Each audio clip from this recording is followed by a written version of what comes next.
was Thomas Troward. I don't know. He did some lectures on mental science way back in the 1907, 1908. He was from Scotland. And one of the things that he said is that the law of flotation was not discovered by the contemplation of the sinking of things. So that, you know, like before the 15th and 16th centuries, all of the ships were made out of wood. Not because iron wasn't available and steel wasn't available, but because there was a belief that wood floated. So therefore you had to make ships out of things that floated. That's literally how and then someone came along and said that it has absolutely nothing to do with what things are made out of. It has to do with the amount of water that is being dispersed. That's what determines whether something will float or not. And I think about that all the time, because it's in the contemplation of what you desire that you create what it is that you want to have for yourself. It's in your willingness to contemplate it, and nothing more, according to Troward and mental science. So that I think about the Wright brothers, 100 or so years ago. It's like, and I said the law of flying was not discovered by the contemplation of the staying on the ground of things. So that these were two people, like for me, to figure out how to get an airplane to fly, in my limited knowledge of all of that, I would probably have contemplated the staying on the ground of things. Like this is what happened. But there's somebody came along and contemplated the idea that if you get enough speed going and you have the right design and you get pressure underneath something like this and you get that this thing is going to lift off the earth. Somebody had to contemplate that idea. And everybody who contemplated that it wasn't possible, that it couldn't work, was a part of why flying didn't take place, because there was no new law discovered in the early part of the 20th century, any more than electricity was discovered by Thomas Edison or anyone like that. I mean, the ability to have electricity has always been there. Somebody has to contemplate.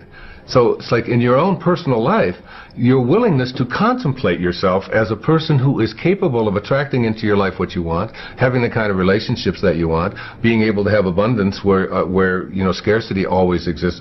All you have to do is begin the process by being willing to contemplate the presence of that in your life. There's absolutely no limit to what you can attract into your life. If you absolutely stay focused on what it is that you know you're going to manifest and attract, you're not going to do it in your time. Jackson Browne sings a song. He says, "And creation reveals its secrets by and by." I mean, you can't push the river. You can't. It's all done in divine time, but it will show. It will show. It will manifest. It will attract itself.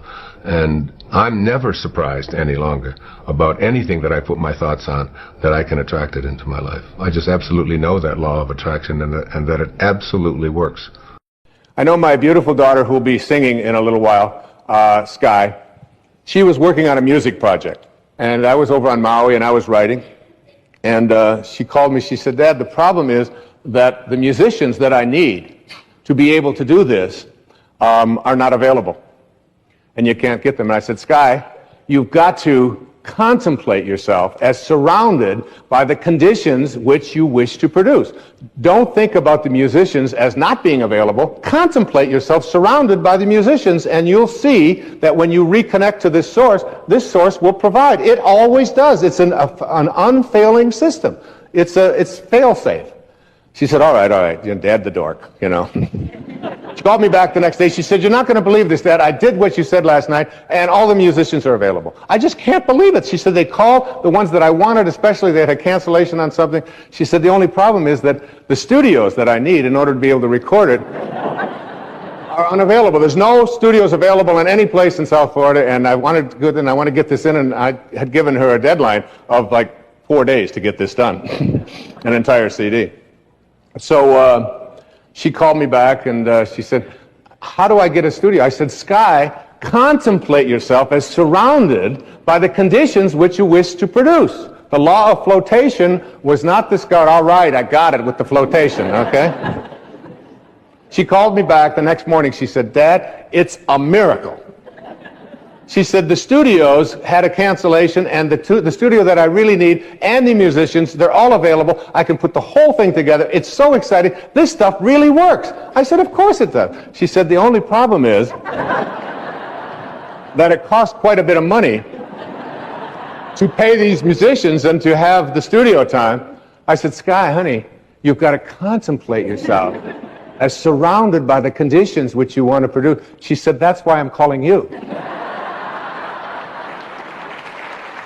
But it's like the obstacles that we have to creating what we want very often are in the ways that we perceive ourselves as disconnected here. And every thought that you have that says I can't do it is resistance to connecting to Source. And every thought that you have that says it's never worked before, that's resistance to connecting to this Source, to what is being, what I call vibrating through Source energy, getting back to having your desires, what you want to create in vibrational harmony with this highest energy in the universe. The secret I wish to impart to you this evening is this. Only 1 minute of properly directed consciousness is required to set in motion the forces that can manifest even the seemingly impossible in your world.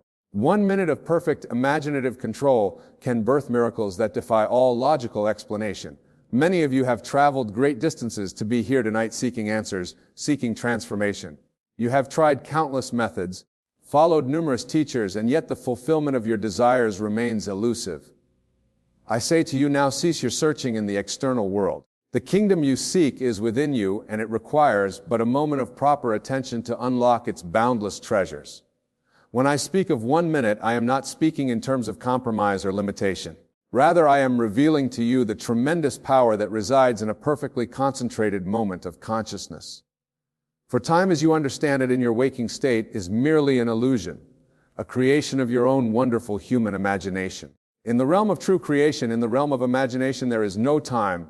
There is only the eternal now pregnant with infinite possibilities, and it is in this eternal now that all your desires already exist as accomplished facts. Your task is not to create what you desire, but to claim it as already yours through the controlled direction of your imagination. Consider this fundamental truth: your consciousness, your awareness of being is God. The Bible declares, I am that I am. This is not speaking of a deity removed from you dwelling in some distant heaven. This I am is your fundamental awareness of existence, your consciousness, and it is the one and only creative power in the universe. When you say I am, you are declaring the name of God, and whatever you attach to this divine declaration becomes a condition, the state you experience. If you say I am sick, I am poor, I am unwanted, you are using the creative power of the universe to manifest these very states. But equally, when you declare I am wealthy, I am loved, I am successful, even when all appearances contradict these statements, you are engaging the same divine power to bring these conditions into your experience. The 1 minute I speak of is a minute of complete immersion in the feeling of your wish fulfilled. It is a minute in which you close the doors of your senses to the present limitations that surround you and enter fully into the imaginal scene that implies the fulfillment of your desire. In that minute, properly employed, you can rewrite the script of your life. Let me share with you an experience of one of my students that illustrates this principle perfectly. This gentleman had been unemployed for nearly 2 years. His savings were depleted, his confidence shattered, and his family was on the verge of destitution. Every job interview ended in rejection. The external facts of his life painted a picture of hopelessness. I instructed him to take 1 minute, just 1 minute, before falling asleep each night to feel as though he were already employed in a position that gave him satisfaction and financial abundance. I told him not to visualize the process of getting the job, but rather to feel the naturalness of already having it. He was to imagine a scene that implied the fulfillment of this desire, perhaps a friend congratulating him on his new position, or the feeling of depositing his ample paycheck, or the satisfaction of contributing meaningfully to his workplace. The scene itself was not important. What mattered was the feeling of the wish fulfilled, the conviction that what he desired was already his. For several nights, he practiced this exercise faithfully. On the 5th day, he received a phone call from a company he had never applied to. A mutual acquaintance had recommended him for a position that perfectly matched his skills and paid considerably more than he had ever earned before. Within a week, he was employed. What 2 years of external effort could not accomplish, 5 minutes of properly directed imagination achieved effortlessly. Was this a coincidence? Was it luck? I tell you it was neither. It was the law were your own being made manifest. For when you enter into an imaginal scene and make it real through the power of feeling, you have activated forces beyond your conscious understanding. forces that reality to conform to your dominant impression.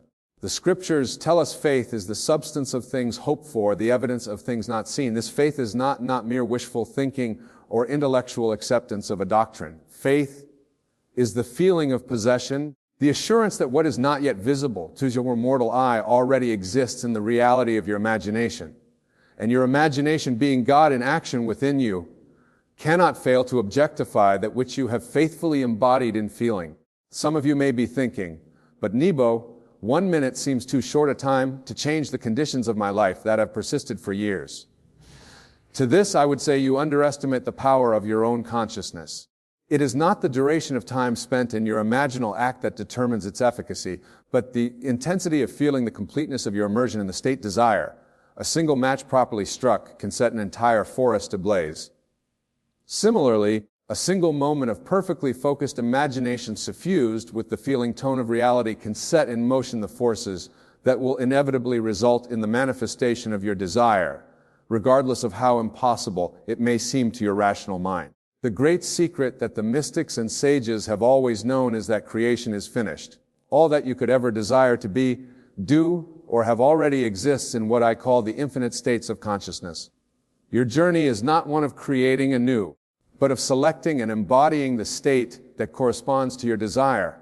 And this selection is done through the faculty of attention controlled by your imagination. When I instruct you to take 1 minute to feel yourself into the state of your wish fulfilled, I am giving you the key to unlocking the treasure house of infinity.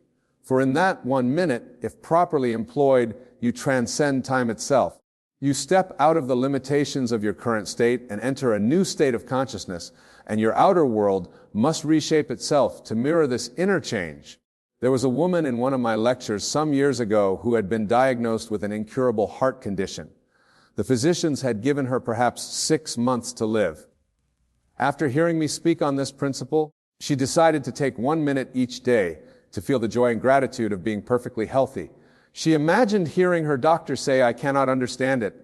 Your heart shows no sign of disease whatsoever." She felt the relief, the boundless gratitude, the sheer joy of this pronouncement. 3 months later, upon her regular examination, her doctor was baffled. The tests showed no trace of the previous condition. Further examinations confirmed that her heart was functioning perfectly. The medical community called it a spontaneous remission, an unexplainable healing, but she and I knew better. It was the perfect working of law. She had selected a different state of consciousness, and her body conformed to that selection. You see, the outer world is nothing more than the projection of your inner assumptions. Change the assumption, and you change the projection. It cannot be otherwise, for consciousness is the only reality, and your assumptions determine which state of consciousness you occupy. The 1 minute practice I am giving you this evening is so simple that many will dismiss it as too elementary to produce significant results. Yet its very simplicity is what makes it so powerful. You need no special equipment, no esoteric knowledge, no years of disciplined practice. You need only your imagination and the willingness to feel the naturalness of your desire fulfilled. Here is how you employ this 1 minute practice. First, clarify what you truly desire. Not the means to the fulfillment, but the end itself. If you desire wealth, what does wealth mean to you? Is it a specific sum in your bank account? Is it the freedom to travel? Is it the ability to help others financially? Clarify the essence of your desire. Next, create a scene that would imply the fulfillment of this desire.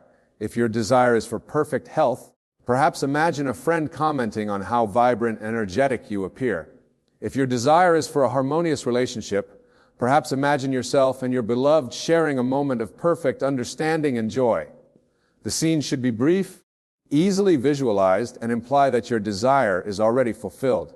Then set aside 1 minute, preferably just before sleep, when your mind is naturally relaxed and receptive, and completely immerse yourself in this scene. Do not merely visualize it as if watching a movie. Enter into it fully.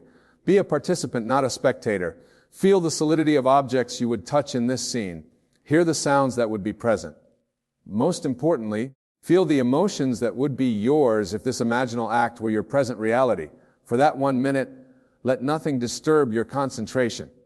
If your attention wanders, gently bring it back to your scene. Infuse the scene with the absolute conviction that this is now reality. Feel the naturalness, the off-courseness of your desire fulfilled. then release the scene completely. Do not spend the rest of your day wondering when or how your desire will manifest. Remember, in the reality of imagination, which is the only reality your desire is already fulfilled, the outer manifestation is merely the shadow, the echo of what you have already accepted as real in consciousness. Let me tell you of another student who applied this principle to what seemed an impossible situation.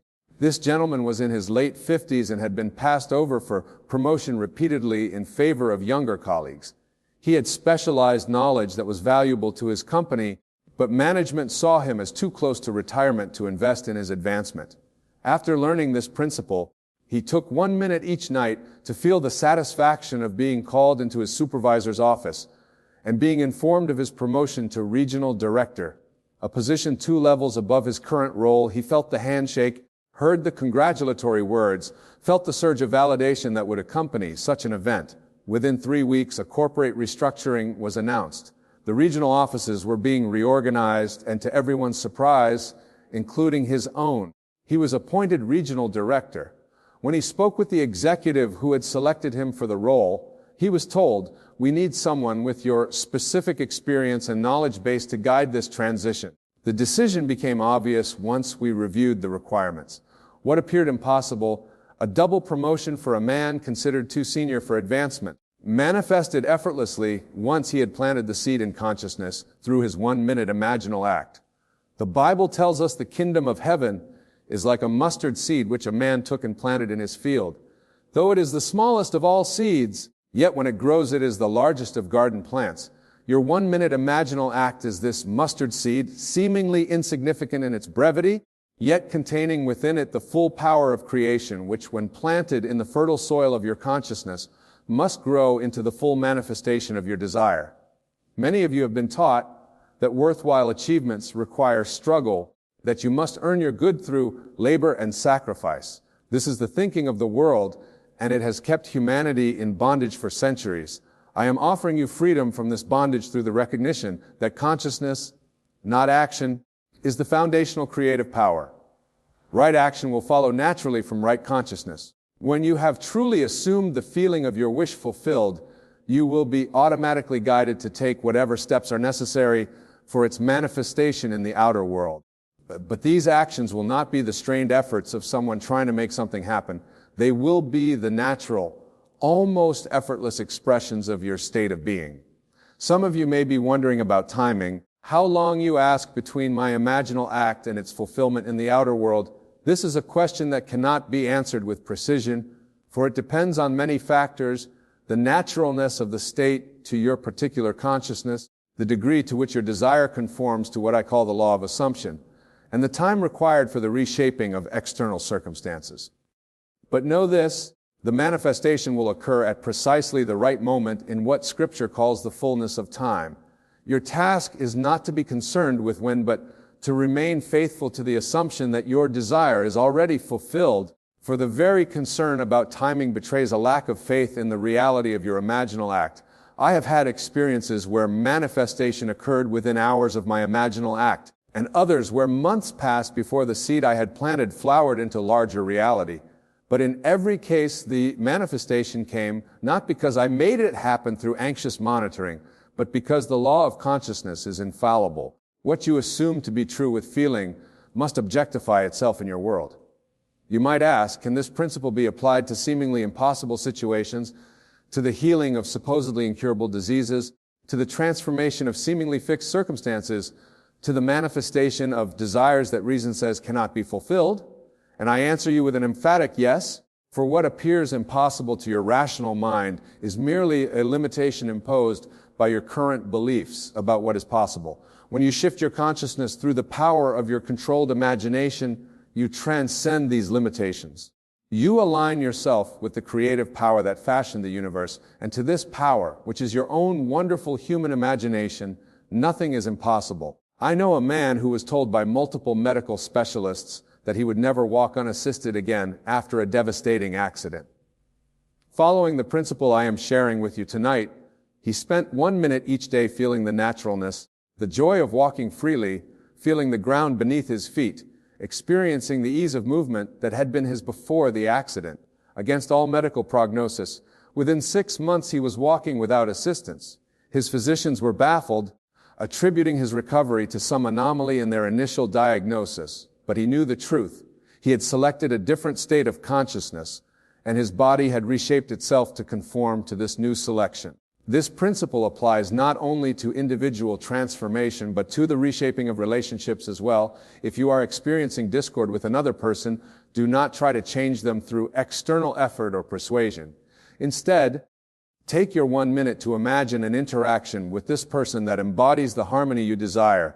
Feel the naturalness of understanding between you, the ease of communication, the mutual respect and appreciation.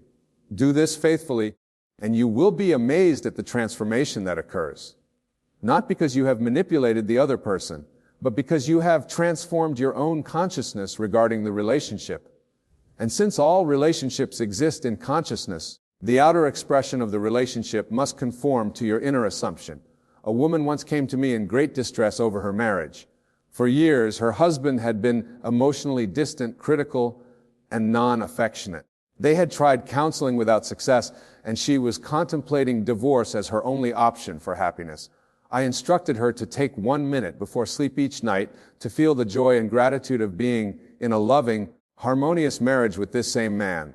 I told her not to imagine a different man or a different marriage, but this same relationship transformed by her shift in consciousness. She imagined her husband looking at her with love and appreciation, speaking words of affection, sharing moments of genuine connection. She felt the relief, the happiness, the fulfillment of being in such a relationship. Within 3 weeks, subtle changes began to appear in her husband's behavior. He became more attentive, less critical. She began initiating conversations rather than retreating into silence. Within 2 months, their marriage had transformed to such a degree that she could hardly believe this was the same relationship that had caused her such anguish. Did her 1 minute practice somehow control or manipulate her husband against his will? Not at all. What it did was shift her consciousness regarding the relationship, and since consciousness is the only reality, the outer picture, including her husband's behavior, had to adjust to reflect this inner change. This principle of the 1 minute imaginal act applies with equal power to conditions that appear to involve multiple individuals or complex social structures. If you desire a particular position in your company, do not concern yourself with the politics of advancement or the competition from others. Take your 1 minute to feel the satisfaction, the sense of accomplishment, the naturalness of already occupying that position. If you seek financial abundance in a challenging economic environment, do not focus on the statistics of scarcity or the limitations of your current income. Use your 1 minute to feel the security, the freedom, the joy of having abundant resources regardless of what your bank statement currently shows. The outer circumstances, no matter how apparently fixed or immutable, are but shadows, reflections of past assumptions. Change the assumption in your 1 minute practice, and the reflection must change in accordance with this new assumption. This is not wishful thinking. It is the operation of immutable law. Many spiritual traditions teach that creation is complete, that all possible states and conditions already exist in what might be called a fourth dimensional reality. Your task is not to create what you desire, but to select through the power of your focused imagination the particular state that corresponds to your desire, and to enter that state through the feeling of its reality. This is what Scripture means by "before you call, I will answer." Your desire in its fulfilled state already exists as a present fact in consciousness. Your imaginal act is not creating it anew, but claiming what already exists in the realm of infinite possibility. The story of the fig tree in the Gospel provides a perfect illustration of this principle. Jesus, seeing a fig tree without fruit, spoke to it saying, "No man eat fruit of thee hereafter forever." The disciples noted that the tree appeared unchanged at that moment, but the following day as they passed by, they saw that the fig tree had withered from the roots. This is how your 1 minute imaginal act operates. In the moment of your focused imagination, you may see no outer change in your circumstances, but the seed has been planted, the root has been established in consciousness, and the outer manifestation must follow as surely as the withering of the fig tree followed Jesus' word. Some of you may be thinking, but I have tried visualization before without results. To this I would say there is a world difference between mere visualization as a mental exercise and the complete immersion in the feeling of the wish fulfilled that I am describing to you tonight. Visualization without feeling is sterile and powerless. It is the feeling that gives life to your imaginal act, the feeling of naturalness, of all readiness, of complete acceptance, that what you are imagining is now reality. In that feeling lies the transformative power that reshapes your outer world. Moreover, many who practice visualization continue to grant reality to their current limitations. They see their visualization as something that may happen in the future if they are persistent enough or lucky enough. This divided consciousness, one part affirming the desired state, another part affirming the reality of its absence, neutralizes the creative power of their imaginal act. When I instruct you to take 1 minute to feel the wish fulfilled, I am asking you to temporarily but completely set aside your awareness of its absence in your outer world. For that 1 minute, you must grant your imaginal act the same degree of reality, the same sense of solidity and naturalness that you normally grant to your physical surroundings. This requires practice, for we have been conditioned since childhood to trust the evidence of our senses above all else. But with persistence, you will develop the ability to immerse yourself so completely in your imaginal scene that for the duration of your practice, it is more real to you than the physical world around you. And when you achieve this state, even for 1 minute, you have planted a seed that cannot fail to flower into manifestation. For consciousness is the only reality, and what you have made real in consciousness must by law become real in your outer experience. Let me share with you one more illustration of this principle in action. A dear friend of mine had a lifelong dream of owning a particular type of home in a specific neighborhood, a neighborhood where properties rarely came on the market, and my dear commanded prices far beyond her financial reach. By all rational assessment, her desire was impossible to fulfill. I instructed her to take 1 minute each day to feel the joy of already living in this home, not to visualize how she might acquire it or to worry about the financing, but simply to feel the satisfaction of ownership, to feel herself moving through the rooms, enjoying the garden, welcoming friends to this beloved space. For several weeks she practiced faithfully, and then, as often happens when the seed has been properly planted, she largely forgot about her formal practice as the feeling of ownership became natural to her consciousness. 6 months later, she was contacted by an elderly woman who owned precisely the type of home my friend had been imagining in exactly the neighborhood she desired. The woman, who was moving to another state to be near her children, had specific ideas about who should live in her home. She wanted someone who would love it as she had, who would maintain its character and beauty. Through a series of circumstances that appeared coincidental, but were in fact the natural outworking of consciousness, this woman offered my friend the opportunity to purchase the home at significantly below market value, with financing terms that made it accessible despite my friend's limited resources. Was this luck? Was it chance? I tell you, it was the perfect operation of law. My friend had planted the seed in consciousness through her 1 minute practice. She had selected a different state, the state of being the owner of this type of home, and her outer reality reshaped itself to conform to this inner selection. The circumstances that brought about this manifestation appeared natural, even coincidental. This is always the case. The bridge of incidents leads from your current state to the fulfillment of your desire will appear perfectly natural when viewed from the outside. It is only when you understand the law of consciousness that you recognize these coincidences as the orderly fulfillment of what you have established in imagination. As we draw towards the conclusion of our time together, I want to emphasize that this principle I have shared with you, the principle of the 1 minute imaginal act, is not residential occasions or dramatic transformations. It is meant to be the normal, natural way you approach every aspect of your life, just as you would not attempt to drive from New York to Los Angeles without first establishing Los Angeles as your destination. So you should not move through life without first establishing in consciousness the state you wish to occupy. Your 1 minute practice is simply the means by which you establish these states, planting the seeds that must grow into manifestation. Some will say that this approach to life is impractical, that it ignores the hard realities of existence. To them I say, what you call hard realities are merely the hardened impressions of past thoughts and assumptions. They appear solid and immutable only because you continue to grant them reality through your attention and belief. When you shift your attention to the feeling of your wish fulfilled even for 1 minute of complete immersion, you have begun the process of dissolving these hardened impressions and replacing them with the impression of your new assumption. And since impression is followed by expression, as surely as summer follows spring, your outer world must reshape itself to express this new impression. Do not be discouraged if the full manifestation of your desire does not appear immediately following your 1-minute practice. Remember the fig tree which did not wither in the moment of Jesus' word, but had changed from the roots, a change that became visible the following day. Your imaginal act may likewise be working from the roots, reshaping circumstances that are not yet visible to your physical senses. The interval between your imaginal act and its fulfillment in the outer world is a period for faith, not the faith that hopes or wishes, but the faith that knows with certainty that what has been established in consciousness must objectify itself in experience.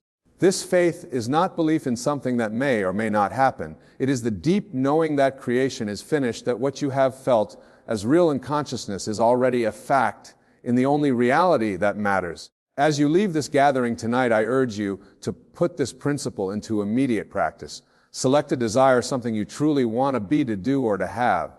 Create a brief scene that would imply the fulfillment of this desire. Then tonight, before you sleep, take just 1 minute to enter fully into this scene, to feel its reality with all the power of your emotional being.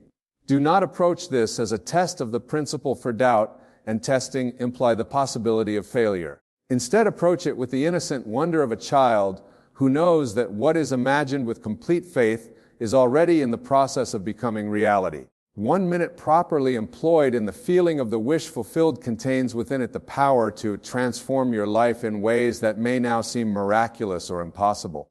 For in that 1 minute you are engaging the creative power of the universe, your own wonderful human imagination, and directing it consciously towards the fulfillment of your desire. And when you truly understand and apply this principle, you will know the truth of the scripture: all things are possible to him that believe it. For belief in its deepest sense is not intellectual acceptance, but emotional surrender to the reality of that which is not yet seen with the physical eye. Take your 1 minute tonight and plant the seed of a new reality in the fertile soil of your consciousness. Nurture it with the waters of faith, not the faith that hopes, but the faith that knows, and watch as the universe rearranges itself to accommodate your new concept of self, your new assumption of what is possible. For even the impossible will manifest for you when you have properly directed the creative power of your consciousness, even if that direction occupies but a single minute of perfect imaginative control.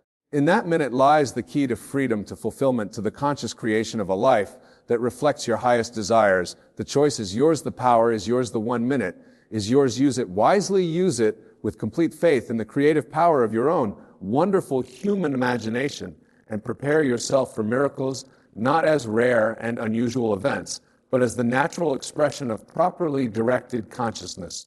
For this is the promise in the law: as within, so without; as above, so below. What you establish in consciousness through your 1 minute imaginal act must manifest in your world. It cannot fail, for consciousness is the only reality, and its expression in the outer world is governed by immutable law. Go now in the knowledge of your own creative power. Take your 1 minute, and with it reshape your world. For even the impossible will manifest for you when you understand and apply this simple yet profound truth. Imagination creates reality, and a single minute of properly directed imagination contains within it the power to transform your life beyond all current limitation. Remember always that you are not a helpless victim of circumstances, but the creative center of your own existence. In your consciousness, in your I am, lies the power, as the power that fashioned the universe. Use this power consciously, use it lovingly, use it faithfully, and watch as even the impossible becomes your living experience. For when you are the operant power and you're going to be conscious from the conjunction, take one, when meant to unlimited, fulfill it as one usual divine living. The random is a conscious creator, or the wonder him bodily born ones. Perhaps you find yourself facing challenges, feeling that life is a constant struggle, or maybe you've experienced some successes but still feel that there's something more, something greater waiting to be realized. Wherever you are, I say unto you, you are exactly where you need to be to grasp this life-altering principle. But what does it mean to say this in your head for a while? It is not a matter of mere repetition or mindless chanting. It is a state of consciousness, a shift in perception that aligns you with the creative power of the universe. It is about recognizing that your inner dialogue, the words you say to yourself in the privacy of your own mind, are not just fleeting thoughts, but living creative forces that shape your reality. Let us delve deeper into this profound truth. Your outer world, every experience you have, every circumstance you encounter, is nothing more than a reflection of your inner world. And your inner world is shaped moment by moment by the words you say to yourself in your head. When you understand this, truly understand it, you realize that by carefully choosing and persistently holding certain thoughts in your mind, you are actively creating a reality with these thoughts manifest. This understanding is crucial, for it shifts the entire paradigm of how you approach life. No longer are you a victim of circumstance, hoping for good things to happen. You become the active creator of your reality, knowing that as you say certain things in your head, as you hold certain thoughts and feelings, the universe must rearrange itself to match these inner states. But how, you may ask, does one harness this power of inner speech? The answer lies in the creative power of your wonderful human imagination, combined with the living force of your inner words. For your imagination is not a mere fantasy maker, and your inner dialogue is not mere mental chatter. Together they form the very workshop in which reality is forged. Let us take a moment to truly understand this. Your subconscious mind, which is one with the universal creative force, does not distinguish between what you vividly imagine and declare internally and what you actually experience in the outer world. It accepts as true whatever you feel to be true and whatever you consistently declare to be true in your inner speech. And once it accepts an idea as true, it proceeds to bring it into manifestation in your physical reality. So when you say certain things in your head, when you hold certain thoughts and feelings consistently, you are not engaging in wishful thinking or self-deception. You are actively creating your reality from within. You are aligning yourself with the creative power of the universe, allowing it to work through you and for you. This, my dear listeners, is the essence of saying things in your head and waiting for what happens. It is about recognizing that the power to shape your reality lies within you, waiting to be expressed through your dialogue and feelings. It is about understanding that your outer world is nothing more than a reflection of your inner conversations and assumptions. Consider the biblical phrase, "As a man thinketh in his heart, so is he." This is not a mere poetic expression. It is a statement of cosmic law. Your inner thoughts and feelings, especially those you consistently hold about yourself and your life, have the power to create or destroy, to manifest or to dissolve. When you align your inner dialogue with the highest vision of yourself and your life, you set in motion forces beyond your comprehension that indeed bring these visions into reality. But let me be clear, saying things in your head is not about empty repetitions of false positivity. It is about a fundamental shift in your inner dialogue, in how you perceive and declare yourself to be in the privacy of your own mind. When you truly embody this practice, your inner speech naturally aligns with your desired state of being. You begin to think of yourself with reverence and love.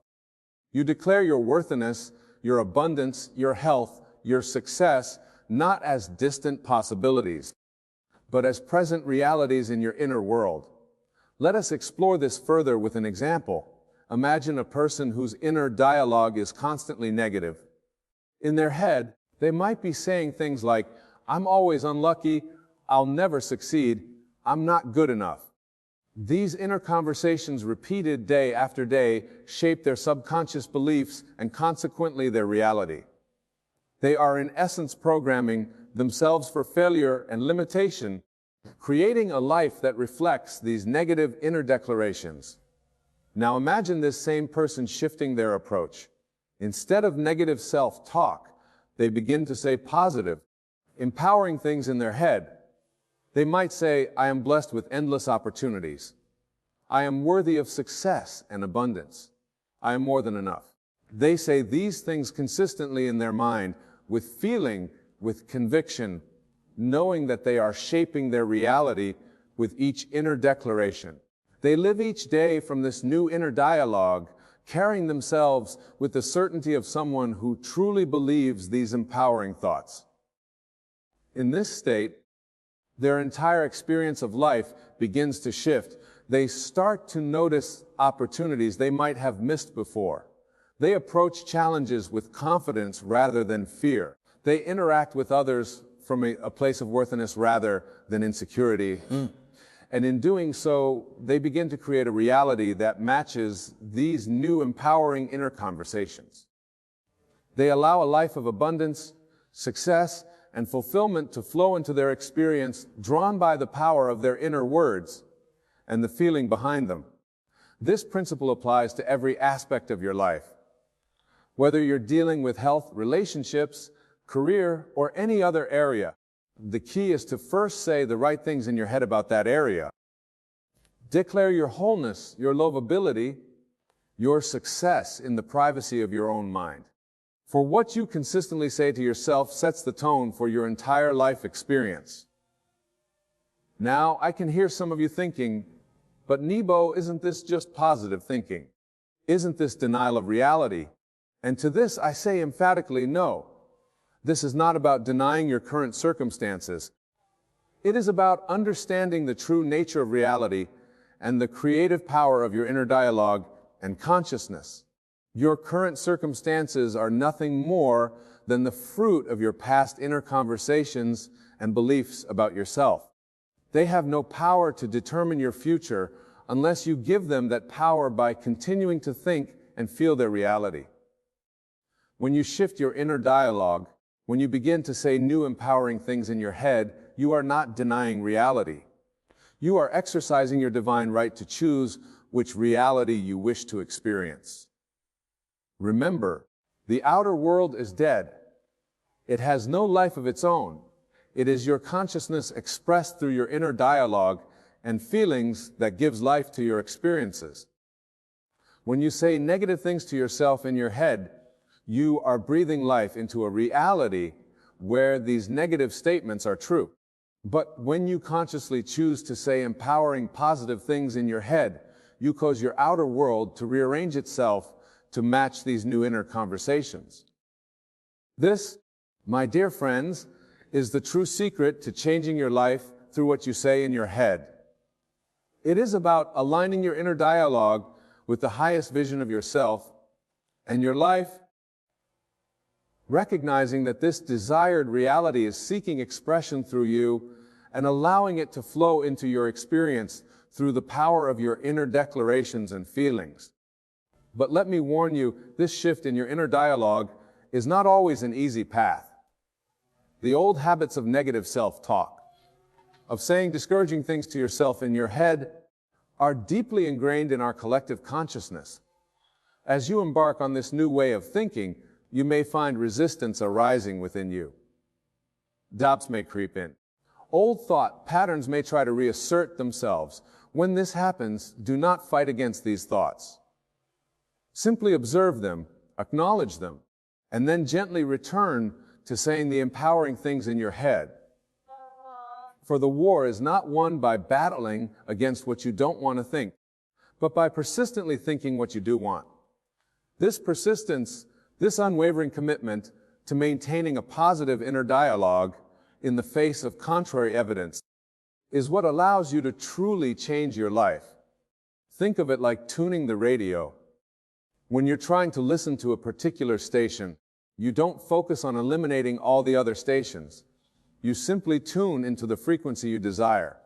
In the same way, you don't need to fight against your current reality or forcefully push away negative thoughts. You simply need to tune yourself to the frequency of what you desire, to align your inner dialogue with the highest vision of yourself and your life. This tuning is done through your conscious choice of inner speech and your ability to feel the reality of these words. Your inner declarations are the dial that allows you to tune into different frequencies of experience. As you use your inner dialogue to declare empowering truths about yourself and your life, as you feel the reality of these declarations, you are tuning yourself to that frequency, allowing the corresponding experiences to flow into your life. But remember, my friends, this is not a one-time event. Saying empowering things in your head is a way of life. It's a constant choice to maintain this inner dialogue, regardless of appearances. Just as you wouldn't expect to stay in shape by exercising once, you cannot expect to change your life by thinking positively once. This is about persistently maintaining an empowering inner dialogue about living from this consciousness day in and day out until it becomes your new normal. As you do this, you will find that your perception of yourself and your life begins to shift. What once seemed like limitations now appear as opportunities for growth. Challenges become stepping stones to success. You begin to see yourself as the empowered being you truly are, knowing that your inner dialogue is constantly shaping your reality. Now, some of you may be wondering, but Wayne, how can I maintain a positive inner dialogue when I face real challenges? How can I say empowering things in my head when my current reality seems to contradict these thoughts? And to this I say, your inner speech, infused with feeling and imagination, is more powerful than any circumstance. Consider for a moment, have you ever been deeply moved by a story, whether in a book or a movie? In those moments, were you not feeling real emotions based on imaginary events? Your feelings were real, even though the events were not happening in your physical reality.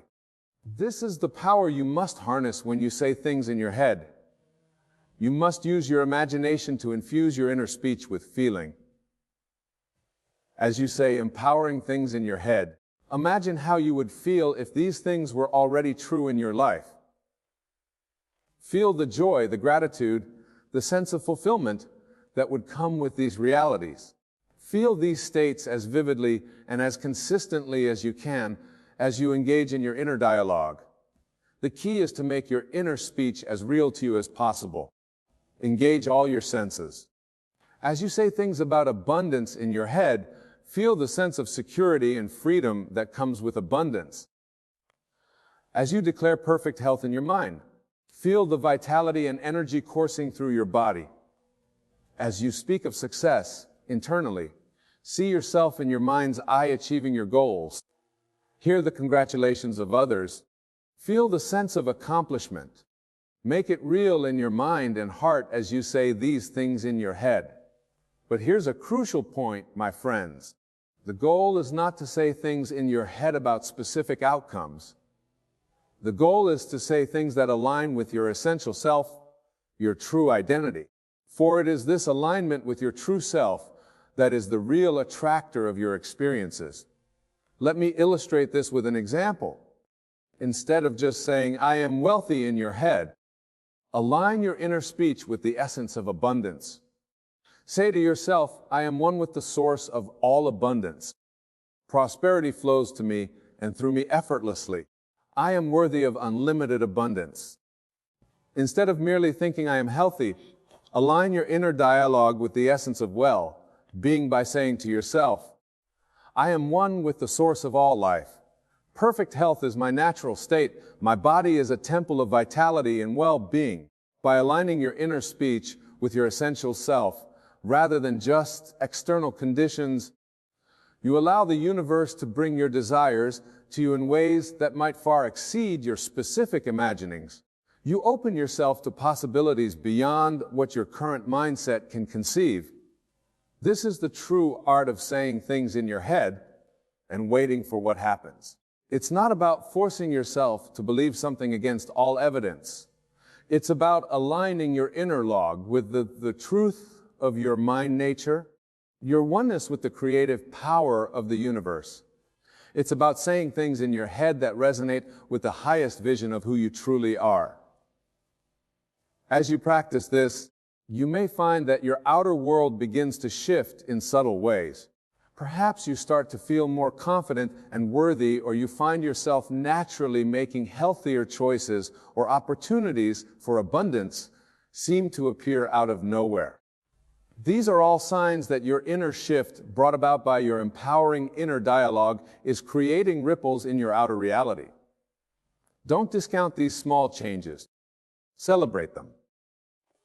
See them as confirmation that the law is working, that your inner speech is taking root, but don't become attached to them or anxiously look for them. Simply acknowledge them with gratitude and continue to say empowering things in your head. As you persist in this practice, larger changes will begin to manifest. You may find yourself naturally attracting more positive experiences.